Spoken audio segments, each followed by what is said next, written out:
Om Purnamada Purnamidam Purnat Purnamudicate Purnasya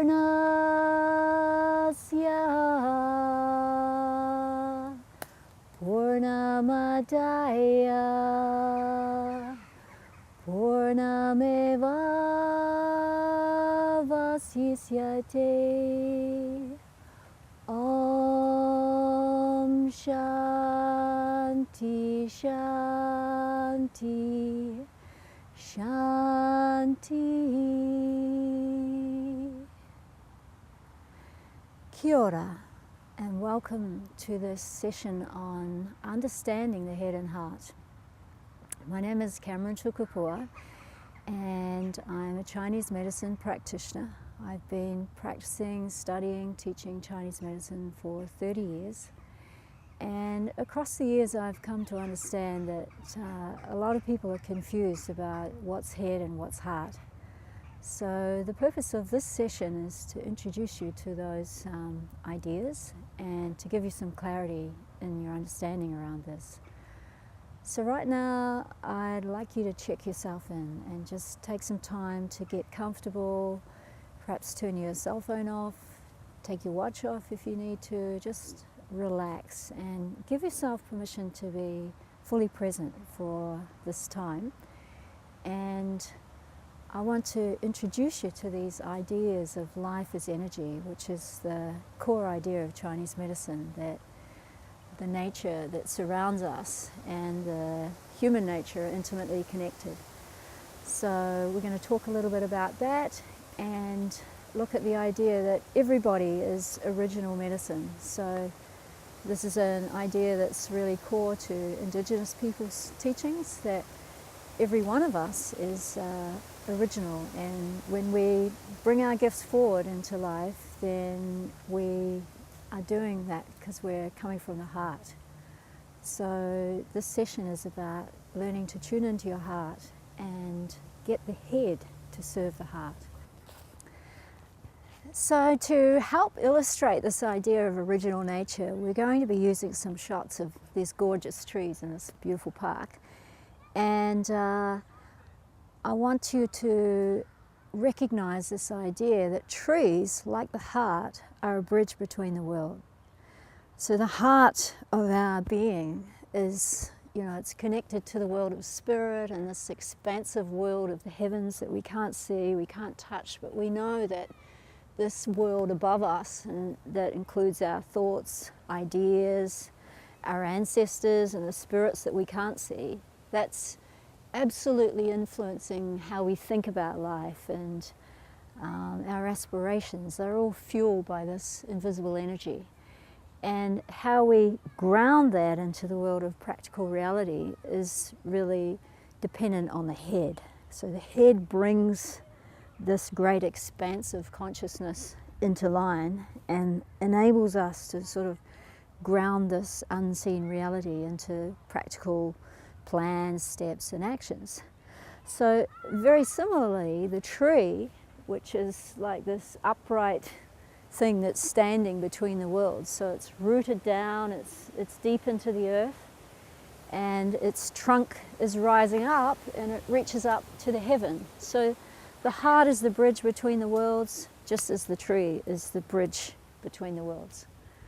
So this tree over here, you can see with its big solid trunk that it's, grounding down into the world, that under that trunk are roots that anchor it to the land and the earth. And then it has these big, expansive, spreading branches that just reach up to the sky.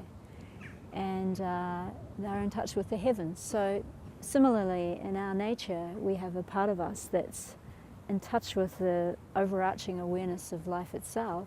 And then we have the everyday awareness that's tuning us into the moment, what's going on, what's happening around us. And it knows what to do. So the heart always knows what's right. We always know in our hearts, moment to moment, what to do, what to say, you know, choosing right action, we always know that, it's in our heart. So coming back to the heart is the simplest and most practical way of honouring the connection between the two realms of higher overarching awareness of all that is, and then the grounded practical day-to-day reality of what we need to do in our lives moment to moment.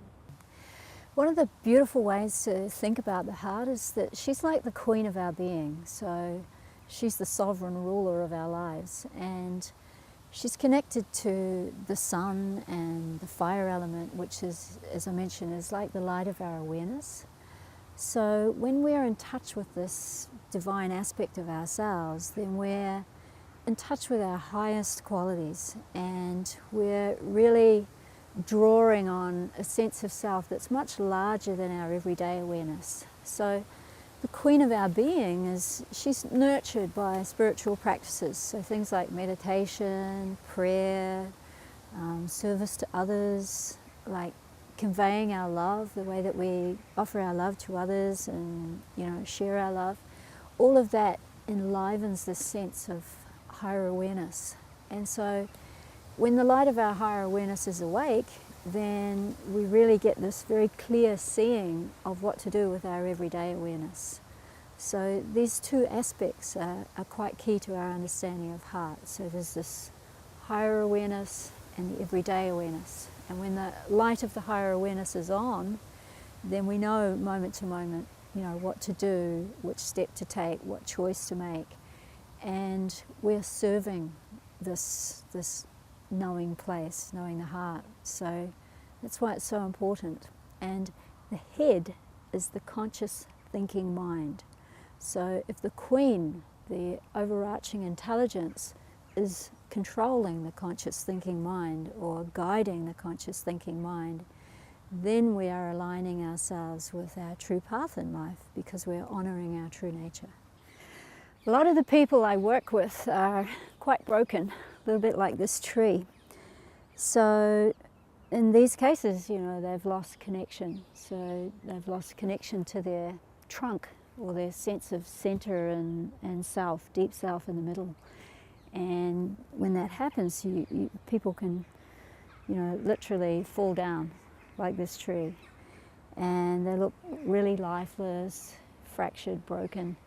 And that's actually really common. So many people today have lost their way, and I think in a way humanity as a whole has lost its way. It's why we're seeing such dramatic increase in mental illness in the last 10, 20 years. And I've seen that in my lifetime as a practitioner. And it really concerns me, because we've labelled it as mental illness, and yet really those labels are nothing, they're just disconnection.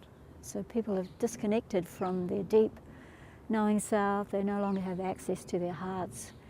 And so they're dry and empty on the inside, and, you know, looking for happiness everywhere else. But where we're truly at home in ourselves is in the heart. So again, you know, encouraging this connection to our deep inner knowing place is one of the most powerful ways to come back to a state of well-being.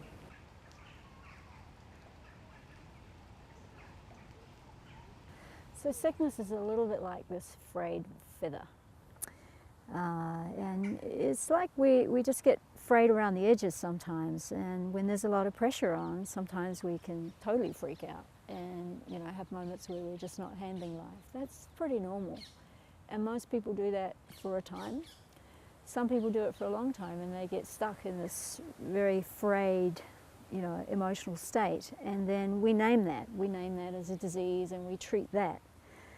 Whereas what I'm suggesting and encouraging is the awareness that, you know, this whole nature is always there, this perfectly, you know, in ordered, at one with all that is nature. It's there in the background, and this frayed nature is just what sits on top of that. So we can spend all our time, you know, trying to address this and, you know, deal with the disease, as it were, or we can have more attention on bringing ourselves back to original nature, which is our state of wholeness. And the body never forgets how to come back to this, and if it's given the right encouragement, it can come back and restore itself. So I'm a big believer in, reconnecting with what is true to us, because it's what's true it hasn't gone anywhere. It's still there. It's there in the background.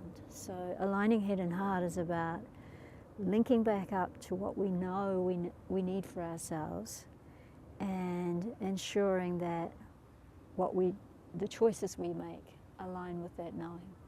One of the other main reasons for connecting to the heart is that heart is the home of happiness and love. And when our hearts are awake and open and free, like the birds, we want to sing and feel light and just enjoy life. So that's our natural state, like children. So children are very, very happy. They laugh and are very free with their joy, like these birds around us at the minute. So happiness and love are inside states, and to know them, we need to be connected in our hearts. And this isn't something we can buy at the shop.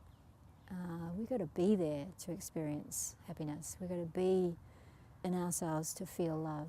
So, it's common for people to close their eyes when they meet someone they love and hug, because love is an inner sensation. It's something we feel inside.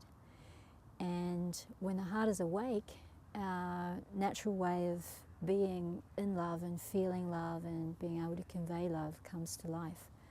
So the heart is the knower of the truth and what's right for us, and the awareness of love is in the heart.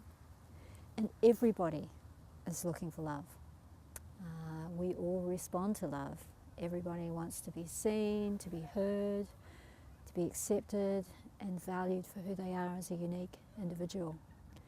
And when we feel that love, when we feel that ease, then we feel comfortable and natural with ourselves and others. And that's when we can, really enjoy loving relationships and loving connection to ourselves and those around us. To align the heart and mind, it's about bringing the heart together with the head. So the heart, as we've talked about, is like the overarching intelligence, and it knows all, it sees all, and it's in touch with everything that we need to be recognizing as important in our lives. The head is the servant of the heart in an ideal world. So we teach the head how to convey the wisdom of the heart.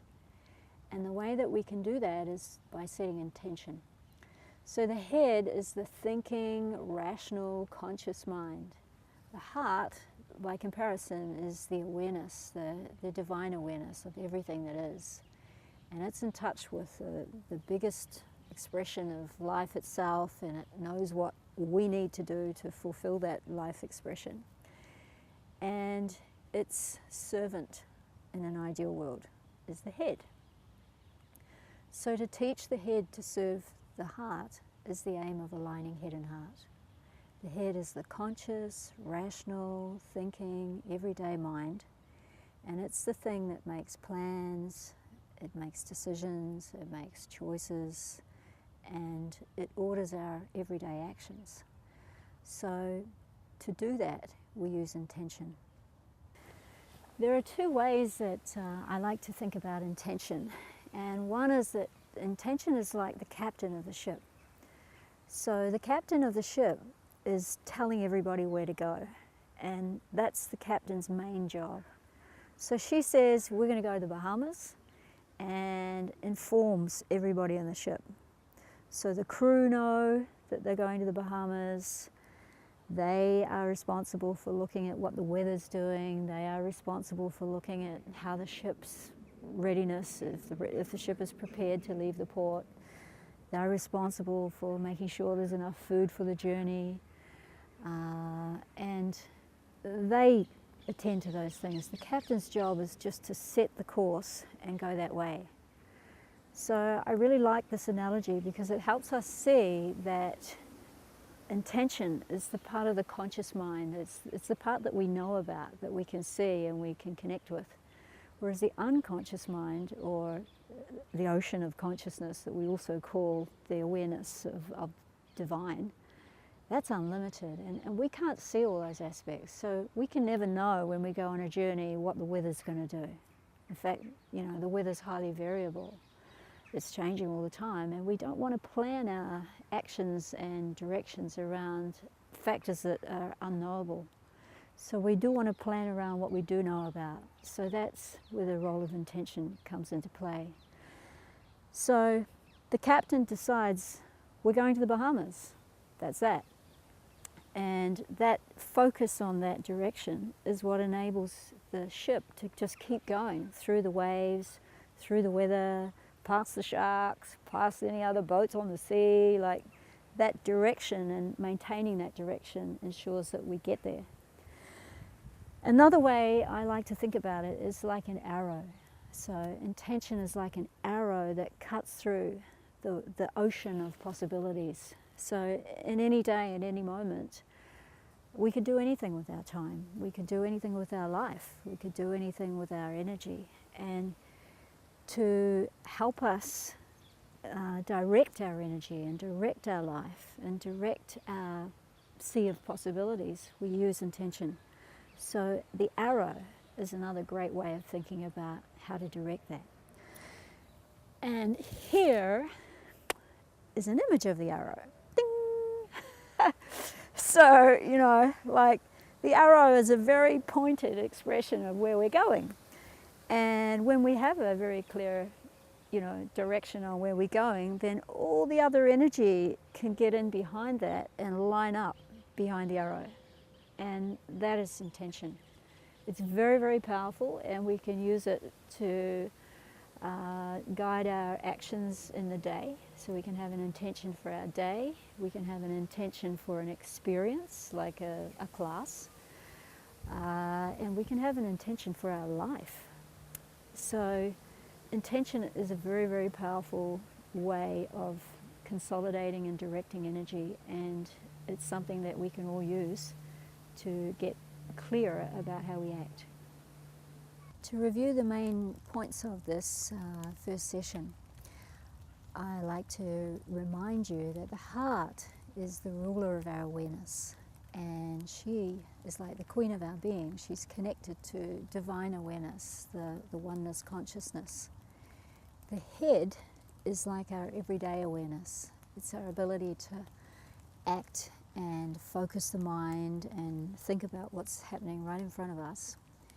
And when we have this connection between the head and the heart, then we have the ability to draw the awareness of our divine purpose, our supreme knowing, into our lives and turn it into everyday actions.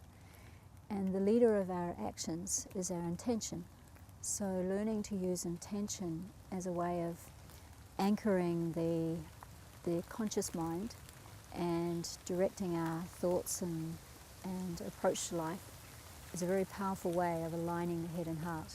Life is energy, and all of life is connected. And the way that we perceive life as energy is through our awareness. So there are two types of awareness. So one is the divine awareness, the knowing of the heart, which is the deep knowing. We always know what we need for ourselves. And one is everyday awareness, which is the thinking, conscious, rational mind. So the ability to think things over and be here and now is managed by that conscious mind. So when we get the conscious mind, the head, to connect and align with the heart, the supreme knowing of all it is, then we get the head to serve the heart. And that way we can bring the awareness of all into the everyday life. And how we do that is through setting clear intention. That's the end of the head and heart session and understanding the difference between these two. And I recommend as a follow-up the power of presence, like understanding presence, being present, and how to bring our presence forward. If we learn how to do this, it can support this alignment of head and heart.